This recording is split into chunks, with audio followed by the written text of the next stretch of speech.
Yeah. Make sure the hair looks fresh. It's going to be a big night for me. Hello and welcome to another episode of the Muscle and Hustle podcast. We are live from Output Espresso on the Lisburn Road. Where I've spent a lot of time. We'd just like to thank the guys for having us doing it. There's nobody in here, but it still feels like slightly, you still feel slightly like what's going on. So look, big shout out to them for having us. We've got the massive box light here as well, so hopefully that's making the light a bit better for everybody watching. We're just going to dive straight into this, and this is, as usual, we're going to have a range of different topics to cover here, and I think these are going to get a lot of fulfillment from this and a lot of value. So we'll just go straight ahead, and there's some really good questions technically as today well. is Christmas Day, because this will be going out on Christmas Day. There you go. So Merry Christmas. Merry Christmas, Merry everybody. Christmas. Hope Santa came and whatever else. Yeah. So at least that'll be something different anyway. It's one of them things as well, whenever you record with the camera, we're used to like facing each other with Zoom. Yeah. I would say we probably counting both hands the amount of times we've met. It's got to be under 10. It's got to be nearly one hand, yeah. I would say it's about 8 maybe. But we've had almost 4 years of podcast, which is a bit mental. 196 podcasts, technically. 196 hours I'll never get back. So look, it's been an absolute whirlwind. We'll not recap and romanticize about it. It's been a really good slog, is the best way I can put it. It's been a grind, but the thing is, it's really starting to come to fruition, and I think that's one of the main things that really I want to even talk about on the podcast. We haven't really got like an ideal topic, but one of the main things I wanted to talk about was the fact of like, we will go over this in depth whenever we hit the 4-year mark, which is, our anniversary better than me. February. Yeah, that's why he'll end up probably married before I will. I'll never remember an anniversary. But it's that idea of, not only whenever you don't feel like doing something, doing it, but it's that idea of you just have to stick with something long enough till it works. But I think Christmas is one of them time periods where more than business, more than physical, you're looking at New Year's resolutions. And one thing I would highlight is make sure that you've got your shit in order personally as well with family, but make sure anything you start, it's not for 2 to 3 months to make your life improve. Whatever you're starting, look at it like a long-term change. And I think one thing I was listening to, I think you'll get real good value from this, is I was listening to Jordan Peterson on the way down the car, and he said that the problem is that people compare themselves to X person that is doing so much better, and they think the step they have to take is to get up at 4:30 and start a fucking ice spin. It's not. What you need to start with is whatever step is needed for you, whether that's even just getting up 15 minutes earlier and doing that for a week, whether that is something as simple as just going to the gym one day, whatever it is that you build up to. And the thing is, it can almost, he describes it as, it should feel shameful that that's your step because of how big the person is that you're maybe trying to get to. And it's one of them things where I think that's really, really, really important that you highlight, that you don't compare yourself to somebody that's on a monumental scale. Like, I don't compare myself to Tony Robbins or somebody. You compare yourself to, I don't like the quote of who you were yesterday, but that idea of you're just trying to be that little bit better. And then I think people take this, like I used to take this like a pinch of salt. You know when somebody goes, stop comparing yourself, or stop, like, be 1% better every day. And it literally just in through one ear and out the other, because I was like, meh, it's just water, it's easy talk. But I think the best idea is that if you don't do this and you're not moving slowly forward, especially in the new year coming, it frames the whole entire year. If you don't move forward, you'll start moving slowly backwards without realizing it. And that happened to me in different levels, because you're shifting multiple places. Like, you've got personal, you've got business, you've got family, you've got all these things. And the thing is, you need to actually push them all slightly forward rather than try and just do one. What's your take on, like? I would rather. I think if you're not moving forward, you're technically always going to be moving backwards, even if you see yourself as staying where you are, but everything else is going forward. So if you don't go forward, you get left behind. So if you, like we talked about it earlier, about people wanting to like build a following on social media, but are they prepared to actually put in the work? While everybody else is, you're looking at people going, oh, look at the phone, he's got to look at the phone, this person got, I missed the bus in this one, but it's never too late to change something. Like, Tony goes through it all the time with clients, but it's the time that you're not using, and you're not using it wisely, that you're going to see yourself as going backwards. Whereas I think, especially this time of year now, especially now, but this is technically going out on Christmas Day, there's no better time, because people do seem to love making big effort at Christmas or New Year's to make changes. Be it the 1% thing. I like the be 1% better, do one thing better every day, because I think sometimes if you look at like the routines, like Huberman put out his like daily routine, and Mark Wahlberg's was a famous one, and everybody goes, oh, day of my life. But it always starts with just one simple wee thing. And maybe the one simple thing is just like, stop getting that late night McDonald's, or just go to or just join the gym. Don't actually need to go to it. Just get the membership. So that's your first thing out of the way. And a clear defined action step, I think, is the key. Like, give yourself one action. I think, see, this 1% thing, I think that's too watered down. Oh, it's very vague. I think, yeah, and then I'd be like, well, 1% better, Joe, I can just think more positively, and that's maybe better. I think give yourself one thing that's going to improve you, and I love this idea of, it doesn't have to be to start something. It can be to stop something. It can be vice versa. So, for example, something as simple as what I've done lately is, whenever I get up, ignore what time I get up, I put on an app blocker for social media for now. It's not 16, 90, it's 8 hours. It's the first 8 hours of the day, and that sounds psychotic to most people. But the thing is, my headspace is never a piece. Now, people go, I wouldn't be able to do that, or they turn up. You're not looking to do that. You're looking to start with 40 minutes. You're looking to not go on social media on your phone. And see, even if, do you know what I found as well? Even if you go on to social media on your phone when you wake up, and that's your crutch, what you're trying to change.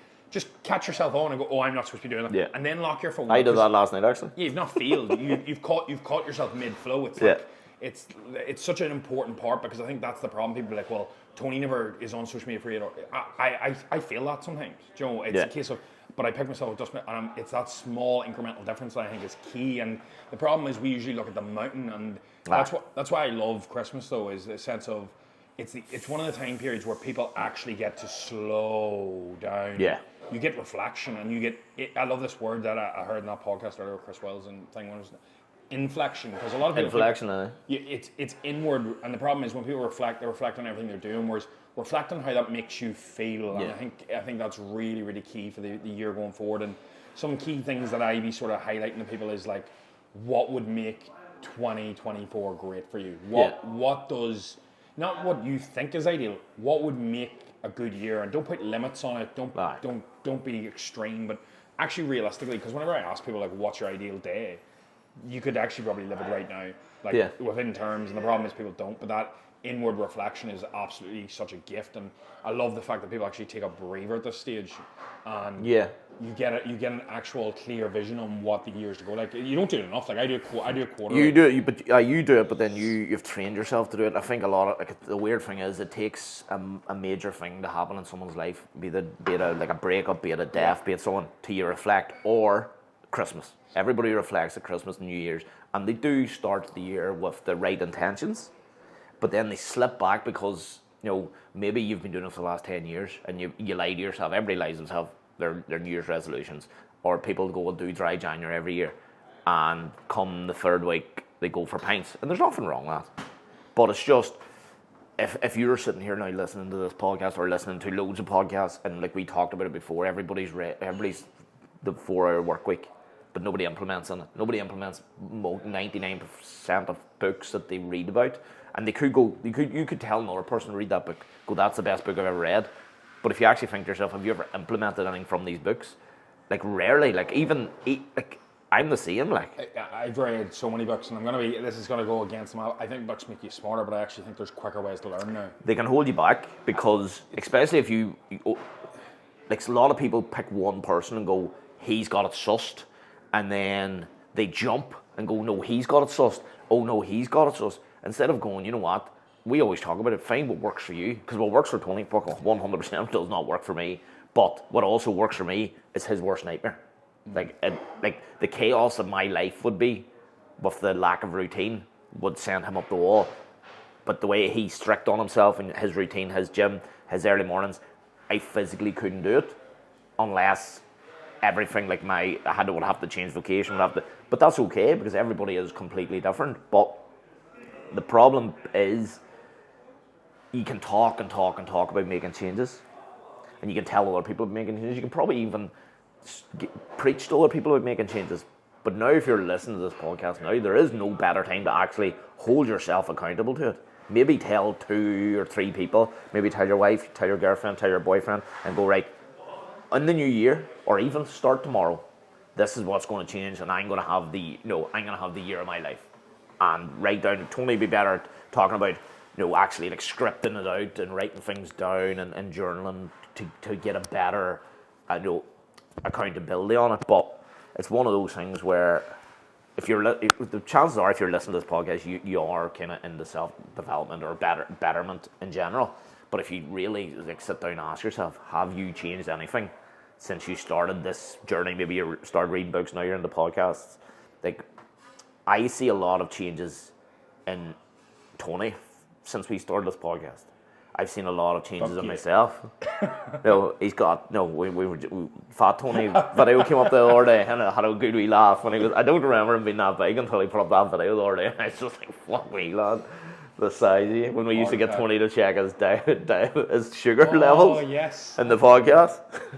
In case I was going to take a coma on the spot, I was waking up. If anybody that knows diabetes, like whenever you wake up above 7, like your blood sugar should be, I'm going to dial back to the book topic, your blood sugar should be below like 5, I think. I should know this. But like if you are above a 6, it means you're pre-diabetic. And when you're above 7 waking, it means you actually are diabetic. And I was waking up, and Mickey was joking and being like, we were joking, being like, oh, I'm turned diabetic, joking, but I was actually waking up with like 7.9, 8.4. Like these are actually, if you went into the doctor, they'd be like, you're going to need insulin. Like, so it shows you how unhealthy bodybuilding is. It's not health and fitness, it's bodybuilding. There's two different things. Very different. And a lot of people are forgetting that. That's why photo shoots, all these, that's not health and fitness, that's bodybuilding. So just to clarify, but I want to rewind back to the book point. Yeah. I love the fact you brought that up. And I think with today's day and age, books were what was the king of getting you forward maybe 20, 30 years ago. There wasn't podcasts, there wasn't YouTube videos. You can learn everything off Alex Hormozi in YouTube in an easier to contain format where you make notes all very, very fast, or anybody you need, even us. But I think what the guilt is now, or not the guilt, what I think the crutch is right now is mental masturbation for a lot of people, where they watch podcasts, they read books, but they do it to tell themselves that they're moving the needle forward and they're learning, but they're not. Because the thing is, what you should be doing is reading a book and go and implement it before you move on to another book. And the thing is the same with the podcast. Like, you can learn all James Clear's Atomic Habits in a 20-minute podcast for anybody, right? But the difference between somebody who moves forward and doesn't is who actually implements it. Like, how many people read that book but actually habits that? Fuck all. And that's the thing. You can take in all the knowledge, but it's absolutely useless without implementation, and that's the problem with most of society, including myself, you, everybody is. It's the amount of actual knowledge you use, and that's the difference. Because whenever you actually you don't do the thing that moves the needle, you won't see a difference. And that's why, for example, you'd be like, well, you get frustrated when you see other people move very fast, and usually it's just a case of they're actually doing the thing, they're actually doing the little shift, they're actually doing the one step that moves the needle. Whereas when you're so big picture sometimes and you're learning, you're moving the needle, you're reading everything, you're not actually doing anything. No, you're not. You're lying to yourself. And the problem is with this, see what this happens. This happened to me because I used to read book after book after book after book after research paper after everything, podcast after podcast, and you actually end up lying to yourself that you're moving forward, and you trick yourself, and you might be getting smarter in one area, but you're turning slightly into a psychopath, I would say, because what happens is you start to warp your reality of what actually needs done. And what's real, what's I'm moving the needle, and then you get frustrated yourself because you're like, I'm learning all this stuff, and like I'm doing the self-development work. You're not doing the self-development work. You're listening about it. Like, the thing is, you aren't doing self-development by just listening to a podcast. You're doing it by actually sitting with pen and paper. You're doing this shite stuff. Well, how many books has someone read? At the end of it, if someone said to you, give me the 5 best takeaways, you probably couldn't remember 3, but you probably couldn't even remember 3. Because sometimes people read something and then at the end you go, is it good? You go, it's good. And then you go, what was it about? And they're like, oh, like they've just like sort of swallowed up the whole book, but really they've taken nothing from it because nothing's really hit home. That's why I'm a real good believer, and it's a thing like going back to school days, is actually highlighting pages, highlighting quotes, lines, and then taking it out and then writing it somewhere. If it's something that's resonated with you, take it out, write it somewhere, and actually write where you've got it from. And then you could end up having like a journal or someone with 5 snippets out of 40 books. Yeah, 100%. And then nothing in them books are wrong, nothing in them books are technically right. It's just one person's theory that worked for them, and hopefully it works for more people. It's like there's 20 ways, Tony's style of training and say this boy over here's style of training. There's nobody actually there, but if there was a boy there, none of them's right, none of them's wrong. There's just different ways to do things. No, they probably could be wrong in it, but there's just different ways to do everything. If you were to say to someone like Stephen Bartlett, what's the if you had £1 million now, what would you invest it in? And it said the same thing. Alex Hormozy said the same thing to James Smith. They would come out with 3 very different things, but doesn't mean none of them are wrong. It's just that's what they would do, and it's the same as like anything in life. We could tell you now, this is 1st of January you need to do this, X, Y, and Z. May not work for you, may not work for me, may not work for Tony, but it could work for one solitary person. Same as any of them books that you read. You can lie to yourself, pretend you're better in yourself, self-development. Oh, I don't waste time in the car. And I've said it myself. I don't spend much time in the car listening to music. I would always listen to a podcast. Do I implement most of them? No, I don't. But it's something to do. Yesterday, weirdly, I listened to music in the car for the first time, and it honestly felt weird, me listening to music in the podcast, or listening to music in the car. But there still is that point though, without there's still that thing where you can learn by listening, you can learn by reading. You're becoming a more intellectual individual. What we're trying to get across is the point that your vocabulary, your entire words, like, they will improve as you read more. You will get smarter, but the difference is a smarter individual doesn't always move forward.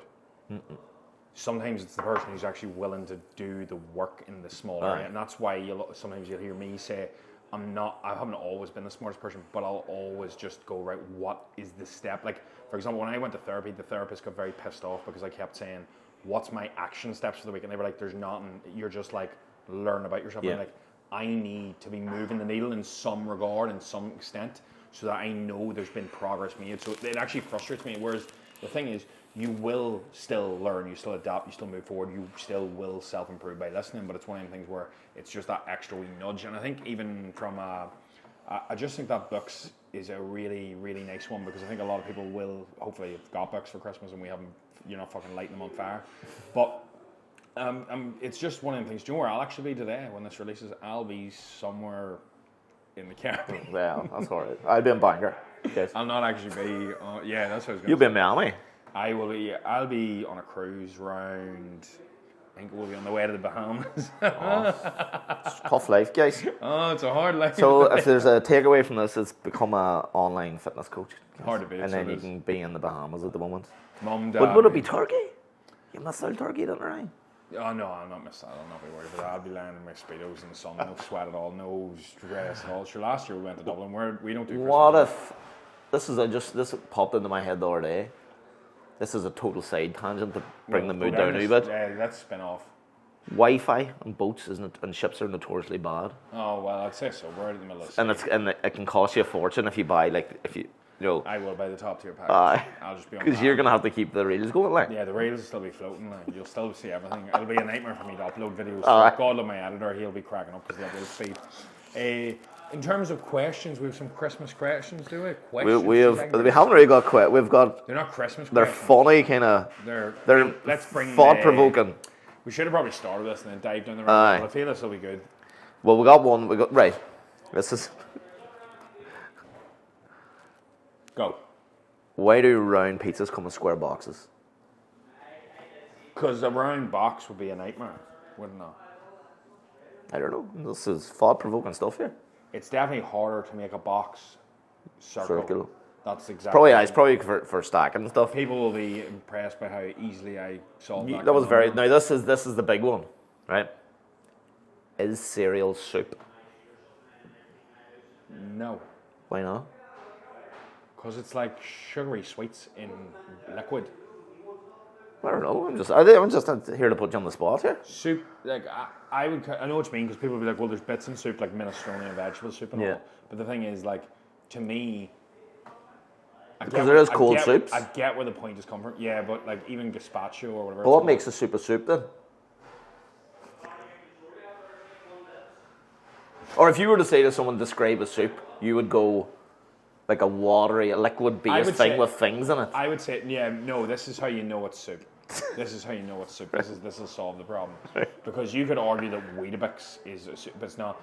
It'd be different. Weetabix is cereal. If Weetabix was blended with broth.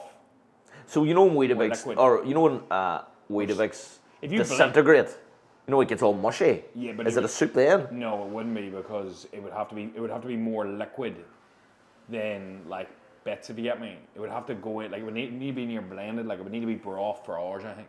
Right. Like soup needs to be cooked through, if I'm correct, even though it is cold. It needs to be cooked then cool down. So my argument point would be it hasn't got enough actual ingredients to be a soup. There's only milk and cereal, whereas like a soup has broth and whatever else is added. You know, So as water and vegetables, pretty much. true. Well, I'm going to stand with the point it's not. Next question. We'll go for a real good one here. I'm fucking bashing these out. Right. What is the lie you tell yourself most often? Oh, fuck. I was going to actually save that one for Daniel, but we'll do it again, actually, for him. What is a lie you tell yourself most? Everybody tells himself a lie, like. Oh. I think for a long time mine would have been I'm a confident individual. I think mine would have been that, the idea of fake it till you make it. And I think there's a balance between like how much you fake it. Do you actually warp your reality, like we were saying, where you lie to yourself that much that all of a sudden you lose yourself in that lie? Yeah. And you become that fake character that you built, you know, because you're portraying traits that aren't yourself. And then I think there's also that balance of like, whenever you were like the way I was and you're broken down and you're struggling with your confidence even at a younger age or last year, that you don't fully know how to rebuild it. So the best way you can do it is by faking it, then make sure that you walk that fine line between faking it and becoming your own individual of it. It's like when you see a confident individual, how do they act? You maybe act like that and then eventually you put your own spin in it. Yeah. It's like you might see somebody, you know, pick up a woman a certain way and you might be like, fuck, I'm going to give that a go, but then it might not work for you. But then you might put your own spin on that and take one thing from it. But then it's still you. It's not this false persona, and that's in every area of your life. I feel like the lie I would have told myself was, I am confident, and I think I told myself that for a long, long time period. Whatever I didn't really deep down maybe feel as much. What would yours be? But mine's is pretty similar. Just the lie you kind of tell yourself as someone. With DJing, you always lie to yourself and pretend you're the most confident person in the room because you have to be. Because technically you're standing in front of people, they're looking at, they're waiting on you to do a certain thing or be a certain way because you're like technically the conductor. So they expect you to be this confident person. Got an idea of you knowing the train. But they kind of expect you to be a certain way, and sometimes you do have to, because sometimes, you know, you aren't the most confident person in the world. Now, if anybody was out on Tuesday night in Belfast, now they think I was the fucking most confident human being in the world, but that's a story for a different day. But there is times when you do a certain thing. Tony might know it from doing the talks, where your confidence just isn't always there. It could be down there. It could be someone made an off the cuff comment, or just the way you're feeling. You could be feeling groggy. You could be feeling shit about yourself. Sometimes you just aren't the most confident you could be. So you have to kind of almost lie to yourself and G yourself up that you are that confident. Do you feel that anytime my confidence has been shifted, it's been external driven? So, for example, I compare myself to somebody on social media, a breakup, or, you know, somebody says something and it knocks me. No, mine's is internal, always me. Mine's always been external, and that shows that your validation though is self, whereas mine was always external. Yeah. If you're like me, and be honest, the funny thing is, see when somebody gives you a compliment, how much does that perk you up? Because just so you're aware, the dopamine release you get from something, like for example, say you turn around to me and you go, "Fuck, I really like your hair," and I was like, oh, chuffed with that. Yeah. Then the thing is, see when somebody talks bad about my hair, I'm gonna feel that just as much, but in the opposite direction. Whereas if you're in the grey in the middle, and the problem was I done this for a long time period, and you have to dull these emotions to an extent, or not dull them, but be aware, because if you take too much of a high, it's too much of a low. It's like me gaining loads of followers and then say I drop them. It might have been a roller coaster up, great, but if you drop them, then your self-worth is dependent on it. Yeah. So it's one of these things where I think that is very important to take into consideration as well in terms of your overall, like, where your confidence comes from, because it should be internal, and for a long time mine wasn't, and I'm still working on it. But it's hard for you, and I suppose we're kind of the same sort of thing, but it's harder for you because a lot of the time in the industry you're in, even though you're bringing a lot of, like, for me, you're not an influencer because you have an expertise. A lot of time influencers don't have expertise. They're an influencer because looks, fashion, or just they're great crack. Yeah, you actually have a.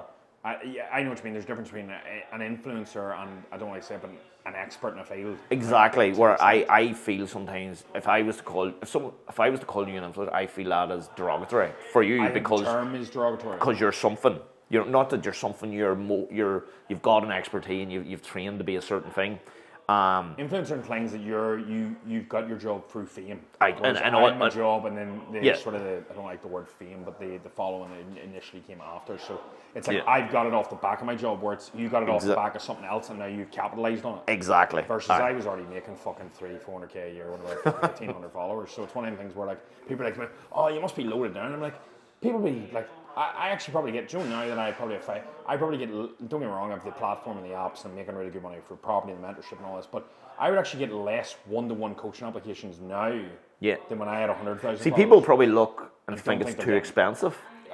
Or they probably think that you've got 100 people working for you. Exactly. See, when I reply to somebody now, they're like, holy fuck.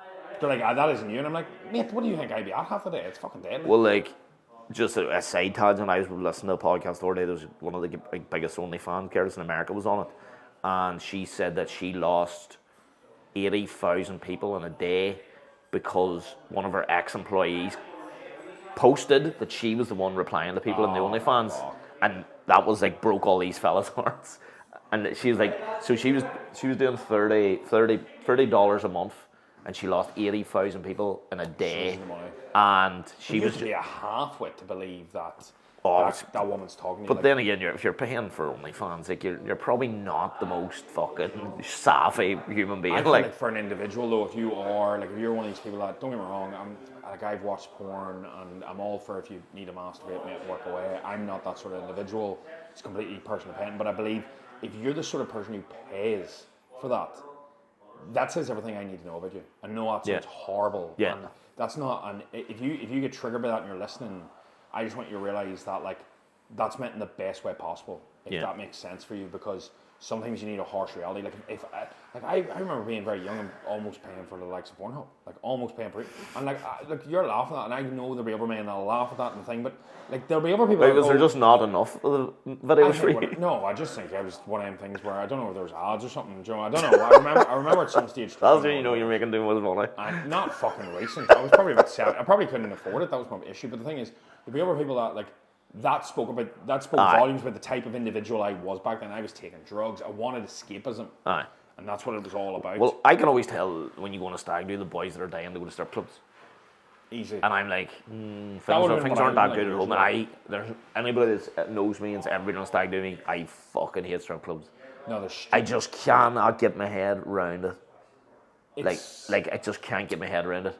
Whenever it's before, like this is all whenever I was around 20 or 21 in uni. That's whenever I would remember going through all these phases of drugs and drink. And don't get me wrong, there's nothing wrong with drink or whatever you want to do, but it's one of these things where you don't realise what you do as a person when nobody is around, whether that's porn, whether that's throwing the tin out the car window, as I said, or spitting your chewing gum out in the street, or if, Joe, your groceries get scanned and something didn't get scanned. Do you tell the person at the till or do you not? And that in itself tells you who you are. Yeah. That's all. It's who you are when nobody is watching. Is who you really are. It's do you make your bed? Do you do your ice bath? Whatever it is that makes you a disciplined. That's how I built myself. I built myself because I do it when nobody's around, and now that people are around, they can see it. Like people go to me, and I'll break this down. We'll go through this in a second. Because the type of individual you are when you're by yourself really speaks volumes about where you will go without realising it. And I think a lot of the time, as we said, you can fall in these false perceptions and almost lie to yourself without realising it.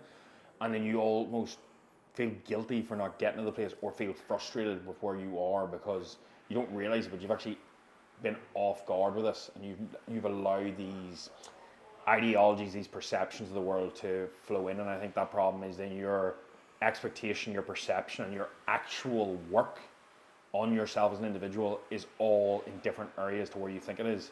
So what I mean by this is what you expect and what the work you're actually doing, whenever you really reflect on it, probably don't actually interlink and aren't what you actually think. And that's what adds up. We'll do a couple of Christmas takeaways. I don't know if I doubt you have any more questions. No more questions. We'll save some of the questions in the next podcast. 3 Christmas takeaways. Two each. What do you mean, like takeaways? Like if you're listening to this now as a listener, it's Christmas Day, it's Christmas morning. We're holding you back. You're making the dinner. You got the 2 mates on here. The wife's going, "What the fuck are you listening to?" Kids are crying. I'm hoping people are catching up on this in the new year and haven't spent Christmas Day listening to me and Mickey talk. While I'm on a cruise, actually, fucking Sunday. Stop. I'm in Bangor. It'll be all right. Yeah, but Costadale Bangor. You get my drift. You keep your routine right. But for me, with like an actual takeaway, you can go first if you want, because that's something I would be a wee bit. Take a few days off over Christmas. That'll be one of my takeaways. Don't hold yourself too accountable. If you need to get something out of your system, get it out of your system, because if you're planning to really make a big change in the 1st of January, have a bit of fun now, and then actually just buckle down and get it done. That's what I am going to do. My be like me. My takeaway my point in that would be definitely the case of it. If you feel like you can't have a couple of days off over Christmas, it means you fucked about the entire time. The only reason you ever feel guilty taking time off is whenever you do fuck all work. For example, if you're talking to someone, for example, we're going away over Christmas, and if I felt guilty taking a week off, it would show that I've done fuck all the rest of the time. It's just like whenever you're due a week off training, the only reason you feel like you don't need a week off training is if you train like a little bitch and you don't feel like you need it. It's one of the things where I feel like you fucking saying that to me there. Yeah, but it's realistic with a sense of even your workflow. It's like if you work hard all week, you enjoy the weekend. Yeah. And you enjoy it that bit more. So for me, I definitely get that. For me, the main take home from Christmas is make sure you enjoy the small things around it. It's not say yes more. It's not about where you are. It doesn't matter any of that. It's who's with you, and that's really what it's about. And enjoy the small things, because as much as you don't realize it, this could be the last Christmas you get with somebody and you don't realize it. So it's really, really important that you spend it's the small things and making the most of that. Don't try and amp up and make Christmas this perfect occasion. Let it be chaos and enjoy that for what it is, because everybody's Christmas will be a bit different. Ours is usually we kill each other. So it's one of the things where it all looks hunky-dory online, what we do, but that's the stuff I'm going to remember. The laughs, the fights, the stupid things, the annoying things people do in your house that actually you're like, oh, bro. They're the things that you're going to look back on and reflect on, and just don't be waiting for the perfect moment. Don't be reflecting and being like, this is Christmas. This is your best part about Christmas could be a couple of days after it, and I would just say really get clear on your reflection, get clear on what you want 2024 to look like, get clear on a bit of plan, and I would ask yourself questions of what went per over 2023, why? What went well, why? And get crystal clear on what the year looks like, and don't just be like, travel. Places, dates, deadlines, otherwise nothing will happen. Fucking diddly. So I think that's really, really key, because otherwise you end up in the ether, and it's very, very clear. Maybe book your first trip, because everybody's got spare time around Christmas. Just fucking book it for January or February. Take a few hours, and if traveling's your thing, or maybe starting the gym's your thing, actually just join the gym while you're there. Do that there. But one other thing I was going to say is say yes more. If your friends and family want to do stuff, say yes. Don't just lie and watch Netflix. Just fucking say yes to things you wouldn't normally do. I don't know, maybe this is a culty thing around Tyrone, but there's always fucking runs, Boxing Day morning. There's a 10k run. Maybe you're not into running, but just fucking get out of the house and do something that's maybe a wee bit different, and say yes to your friends more. I'm on day 94 now of no Netflix up before 5:30. No Netflix at all. No Netflix, not a touch of it, not a drop. I will watch a podcast. You've missed some good show. Shite, absolute shite. I'm glad I cut it out, and it's to get to bed earlier so I can get up earlier. And it's one of the things where 100 will be the day before I go away, so this will actually be. Yeah, I'll be well past 100 by this stage, and it's one of the things where this is what I was getting on about. You are the person when nobody is looking. It's that's the first time I've said that. I've done 94 days of it, or whatever it is. I didn't even know that. Yeah, I've done it around the 3rd of whatever date it was, 3rd of September or something, in around the start of September. But it's day 94 now, because that's why I put up day 92 the other day on Instagram. It was day 92 of what? And I was like, that's the first time I gave a day of the press ups, the cold water, the time I wake. And I haven't put up. How many press ups a day do you do? I mix between 30 and 50. It depends. It depends how amped up I get. Jesus. I always do 5 to 10 clapping though, and it just depends. Once I feel the flow go, I'm I'm psyched. Yeah. I don't want to feel fatigued after them. I want to feel like I've run through a wall. That's the point of that. And for me, it's see them small things. Don't tell people what you're gonna do. Do it and show them. And the thing is, I'm already completed it now, and that's the point. I'm not doing it for self-validation. That's what me and you were talking about. Yeah. I would have always done everything so other people could see it. So I wanted to complete the full whack of it. And originally, I'd only planned to do 66 days, but I noticed 33 days in, I felt good. 66 days in, it was it wasn't even. It's just a reflex now. And now's really when I'm seeing like the full difference in me as a person, as an individual. Like people are going to me, what the fuck's going on with you? And it's one of the things where don't tell people what you're going to do. Just let the results reflect that in everything of your life. Yeah. And in the long run, that's what it'll do. Because this mental masturbation of posting that you're watching fucking a podcast, or posting that you're talking, or you're watching a fucking entrepreneur video, or you're fucking in the gym, like that's all great, but that actually just shows that you're a showman. And that's exactly the way I was an individual. And that won't build your self-worth. Your self-worth is defined by you as an individual on the inside. So stop letting other people do that. I know that's quite a tangent that we spun off on. But for Christmas, it's one of them things where remember what matters to you most. And the thing is, once you fill your own cup, you'll be able to fill up others. And that is key. But reflect on what is holding you back for the new year and then drive forward. Because I think Christmas is a really good time period to enjoy. But it's vital that you actually make sure that the days count as well. And look how quickly 2023 went. Oh, yeah. The fastest year by far for everybody that's listening is because you're still a year older. And the thing is, next year's going to go quicker. So if you don't make plans, you don't get after it, you'll notice that the year just goes and you'll be like, what happened that year again? Yeah. And the thing is, there's still things you're putting off that you can do right now, and you need to get after it. It's one of the things where you don't. You're gonna as much as people don't want to admit it, you'll regret it. See, when you're older, the only people afraid of dying are people who haven't lived, and it's because they're not following through on what they want to do, and that's what you'll always notice. Yeah, definitely. And like, I know we harp on about it, but like, if you start January off a bang and you get like a new routine or get something down, then first 30 days will shape the next 11 months. Momentum. And it does sound like it's fucking guru shit, but it makes sense. If you do something for the first month, even if it's going to be harder for you to not do it because it becomes an actual routine. I think as well, you could probably start in between. Like, I know people fucking hate this, but you could, if you're listening to the 25th, 26th, 27th, like the 20th, the 29th, the 30th, like there are 3 days where fuck all happens. Like Quinn's Newcastle, get your tickets now. Right, and that bombshell. Get your tickets, Quinn's Newcastle, 29th of December. Hopefully you're listening to this. £10 ticket. I need a new car. Buy your tickets. Have a happy Merry Christmas. MickeyQuinn.glister.com. Oh, Jesus Christ, right, that's enough plugs. Drink some coffee. Output. Yes, do. Great spot. Make sure you get in. We appreciate them hosting us. It's been absolutely class to do great owl, eggs, bacon. Cheers for all the reviews and everything you've done all year as well. So yeah, we really appreciate that. We're in the charts in Botswana, so whoever from Botswana is listening, big shout out. Don't know how you understand us, but cheers. Yeah, there we go. So thank you very much for listening. Good luck. We'll Merry see you Christmas. in the next one. Boom.